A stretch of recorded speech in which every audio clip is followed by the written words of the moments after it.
Saya akan menjelaskan sedikit tentang latar belakang. Dalam era digital yang terus berkembang dengan cepat, dunia bisnis menghadapi dinamika yang semakin kompleks dan kompetitif. Transformasi digital telah mengubah secara fundamental cara organisasi beroperasi, berinteraksi dengan pelanggan, serta mengambil keputusan strategis. Perubahan teknologi yang pesat, globalisasi pasar, dan pergeseran perilaku konsumen menuntut organisasi untuk memiliki sistem administrasi bisnis yang adaptif, terukur, dan berbasis data. Dalam konteks ini, strategi perencanaan dan pengendalian menjadi elemen penting untuk memastikan kelangsungan, efisiensi, dan daya saing organisasi.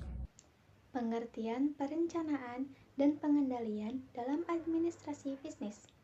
Yang pertama, perencanaan disebut juga dengan planning, merupakan proses penetapan tujuan, strategi, dan langkah-langkah untuk mencapai tujuan organisasi.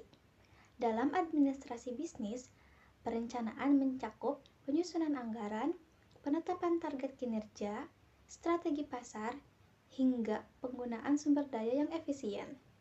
Menurut Lutfiah dan kawan-kawan, tahun 2024, perencanaan bisnis yang efektif di era digital harus mampu menyesuaikan diri dengan perubahan lingkungan internal dan eksternal perusahaan.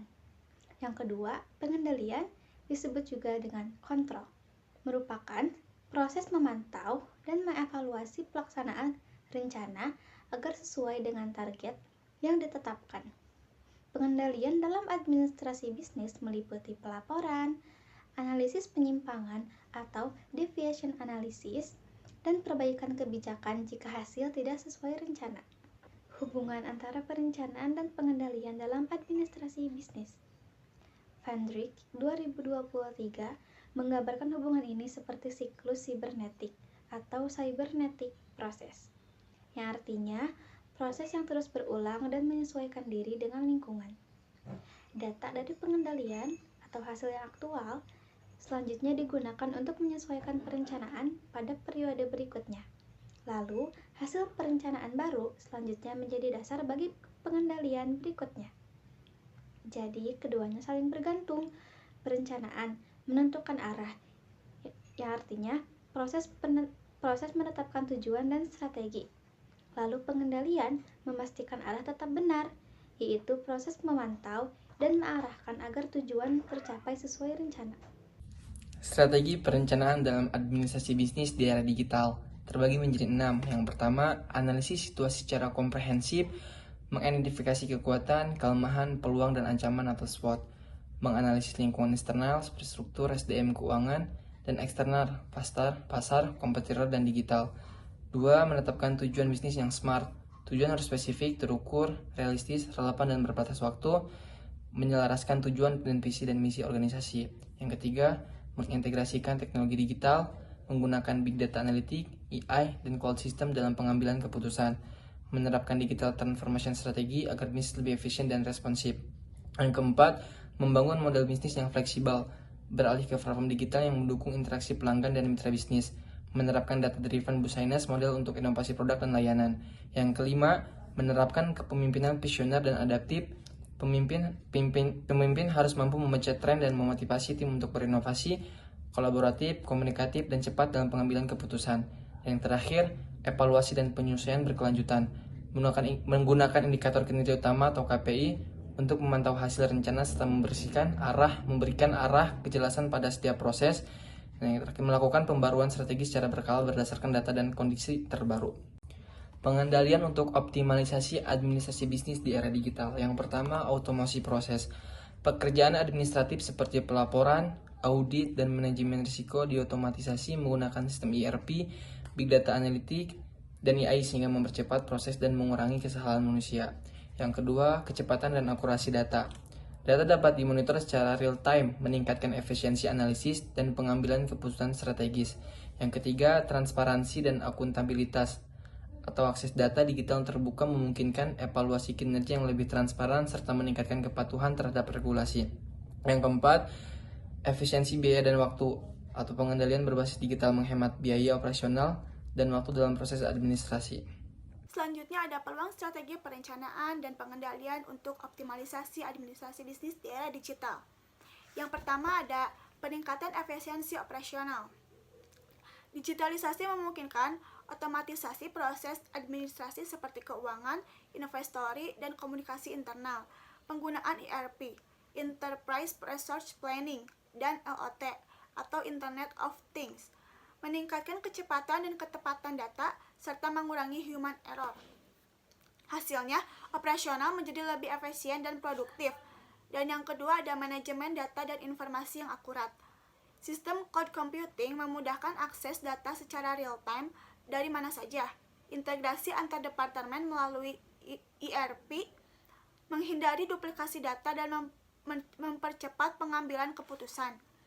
Jadi, setiap keputusan yang diambil lebih cepat dan didukung oleh data yang valid. Dan yang ketiga ada peningkatan pengalaman pelanggan.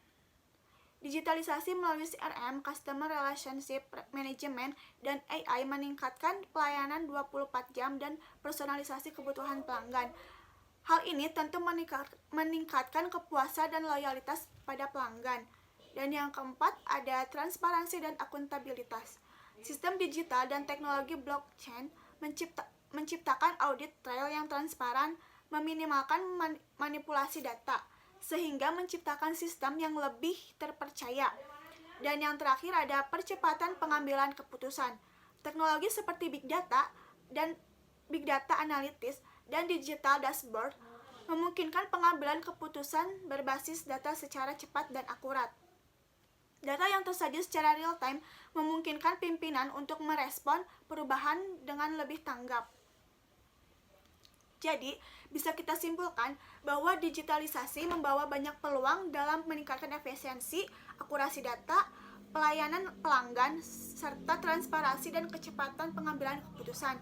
Dengan strategi yang tepat, perusahaan dapat mengoptimalisasi administrasi bisnisnya untuk bersaing di era digital. Selanjutnya ada ancaman strategi perencanaan dan pengendalian untuk optimalisasi administrasi bisnis di era digital. Yang pertama ada kesenjangan akses teknologi. Tidak semua perusahaan memiliki infrastruktur digital memadai, terutama UMKM dan wilayah terpencil. Akibatnya, kemampuan mereka bersaing dan menghadapi sistem digital lebih terbatas. Dan yang kedua ada keamanan data. Ancaman seperti ransomware, phishing, dan malware meningkat seiring penggunaan sistem digital. Karena itu, perusahaan perlu menerapkan langkah-langkah keamanan seperti enkripsi data, penggunaan firewall, serta memberikan pelatihan keamanan siber kepada karyawannya. Dan yang ketiga ada perubahan perilaku konsumen. Konsumen semakin menuntut pelayanan cepat dan personal, sehingga strategi pengendalian harus adaptif terhadap tren digital terbaru. Oleh karena itu, strategi perencanaan dan pengendalian bisnis juga harus adaptif terhadap tren digital agar tetap relevan dengan kebutuhan pelanggan. Dan yang keempat ada biaya implementasi tinggi. Penerapan ERP, CRM, dan sistem keamanan digital memerlukan biaya besar, terutama untuk pelatihan dan integrasi sistem. Tidak hanya untuk perangkat lunak dan perangkat keras, tapi juga pelatihan SDM dan proses integrasi sistem. Hal ini menjadi tantangan terutama bagi perusahaan berskala kecil dan menengah. Dan yang terakhir ada kebutuhan pengembangan kompetensi SDM. SDM perlu dibekali keahlian baru seperti analisis data, pengoperasi dan sistem cloud dan keamanan siber. Tanpa pengembangan kompetensi, penerapan digitalisasi tidak akan berjalan dengan efektif. Jadi, meskipun digitalisasi memberikan banyak peluang, tetap ada beberapa ancaman yang perlu diantisipasi. Perusahaan harus mampu menyeimbangkan antara pemanfaat teknologi dengan kesiapan infrastruktur, keamanan data, dan peningkatan kompetensi SDM agar strategi digital dapat berjalan dengan optimal. Studi kasus. Di sini kami mengambil kasus PT Telkom Indonesia, transformasi digital dalam administrasi bisnis. PT Telkom Indonesia melakukan Digital Business Transformation atau DBT sejak tahun 2019 untuk meningkatkan efisiensi, akurasi data, dan transparansi administrasi bisnis. Melalui penetapan ERP atau Enterprise Resource Planning, Big Data, dan Cloud Platform, proses perencanaan dan pengendalian menjadi lebih cepat, terukur, dan berbasis data. Ada pula strategi perencanaan yang digunakan PT Telkom Indonesia yaitu integrasi sistem ERP antar divisi, perencanaan adaptif berbasis tren digital, dan visi kepemimpinan digital tahun 2020 sampai 2025. Ada pula strategi pengendaliannya, yaitu dashboard digital untuk memantau kinerja real time, audit berbasis AI untuk deteksi anomali, serta pelatihan SDM digital. Ada pula peluang dan tantangannya. Peluangnya yaitu efisiensi waktu dan biaya, peningkatan transparansi, dan inovasi lainnya. Ada pula ancamannya, yaitu biaya implementasi yang tinggi, resiko keamanan data, serta kebutuhan pelatihan SDM yang berkelanjutan, yang dimana memerlukan biaya, tenaga, waktu yang besar. Selanjutnya, kesimpulan dari PPT yang kami buat adalah strategi perencanaan dan pengendalian di era digital berperan penting dalam mengoptimalkan administrasi bisnis agar lebih efisien, transparan, dan berbasis data melalui pemanfaatan teknologi seperti ERP, Big Data, AI, dan Cloud. Organisasi dapat mempercepat proses pengambilan keputusan dan meningkatkan kinerja. Namun, digitalisasi juga membawa tantangan seperti keamanan data, biaya implementasi tinggi, dan kebutuhan peningkatan kompetensi SDM. Studi kasus PT Telkom Indonesia menunjukkan bahwa penerapan sistem pengendalian dan perencanaan berbasis digital mampu meningkatkan efisiensi operasional dan akurasi data, sehingga membuktikan bahwa transformasi digital merupakan kunci keberhasilan administrasi bisnis modern.